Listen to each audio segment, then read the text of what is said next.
Satyarth Maharashtra news ह्या चॅनेलवरती बातमी वाचली आणि मनाला फार मोठ्या वेदना झाल्या। कारण आज सिंधुदुर्ग जिल्ह्यामध्ये दोडामार्गमधून अवैध खैराची वृक्षतोड होऊन वाहतूक करत असल्याची बातमी जी वाचली त्यावरून असे वाटते की मी रत्नदुर्ग कागद उत्पादक संघाचा अध्यक्ष आहे आणि आम्हाला असं वाटते की ही जी वाहतूक किंवा हे जे अवैध वाहतूक आहे या अवैध वाहतुकीच्या मागे आरएफओ आणि वरिष्ठ अधिकारी सिंधुदुर्ग जिल्ह्यातले याच्या मागे आहेत। कारण सुहास पाटील आरएफओ यांना दोडामार्गमध्ये पद्धतशीररित्या चार्ज देण्यात आला।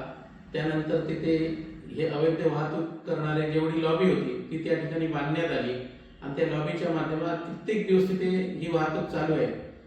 कारण इथे जिथे आर्थिक फायदा आहे तिथे दोन विभागातले अधिकारी काम करतात। सिंधुदुर्ग जिल्ह्यामध्ये असे असंख्य प्रश्न आहेत जे सामान्य शेतकऱ्यांना भेडसावणारे आहेत, त्याच्यावरती कोणताही लक्ष नाही, वन्य प्राण्यांवरती लक्ष नाही, परंतु अशा अवैध वाहतुकीतून प्रचंडपणे पैसे कमवायचे हे उद्दिष्ट त्यांनी ठेवलेले आहे। म्हणून राजरोजपणे अशी वाहतूक चालू आहे, हे काहीच नाही। आज एक गाडी भेटली, अशा रोज 5-6 गाड्या रोज जातात आणि ह्यांना प्रत्येक वेळा मी सुद्धा डीसीएमना सांगितलेलं होतं, असे अनेक लोक तिथे सांगतात, परंतु याच्या मागे डीसीए त्याच्या खालचे जेवढे अधिकारी आहेत हे सर्व त्याच्या मागे एक रॅकेट आहे। यांची चौकशी झाली पाहिजे कोल्हापूर वरिष्ठ अधिकाऱ्यांकडून। त्या दिवशी खरं सत्य बाहेर येईल जिल्ह्यामध्ये।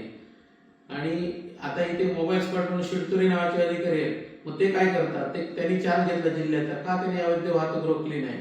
अशी रोज अवैध वाहतूक इथून होत असते आणि हे सर्व अवैध वाहतूक करणारे जे आहेत हे सर्व ह्यांचीच माणसं आहेत, ह्यांनीच नेमून ठेवलेली माणसं आहेत।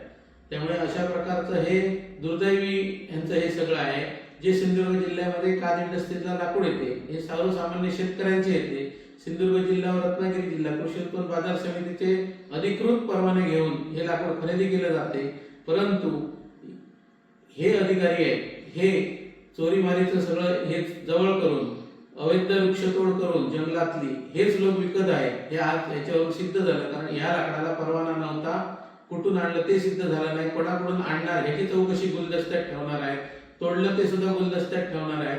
अशा प्रकारचे ह्याची जर शहानिशा करायची असेल तर वरिष्ठ अधिकाऱ्यांनी याच्यात लक्ष घालून ह्या अवैध वृक्षतोडीवरती लक्ष केंद्रित करून ह्या अधिकाऱ्यांना सिंधुदुर्ग जिल्ह्यात आलेल्या अधिकाऱ्यांना चाप बसवा ही एक विनंती आहे।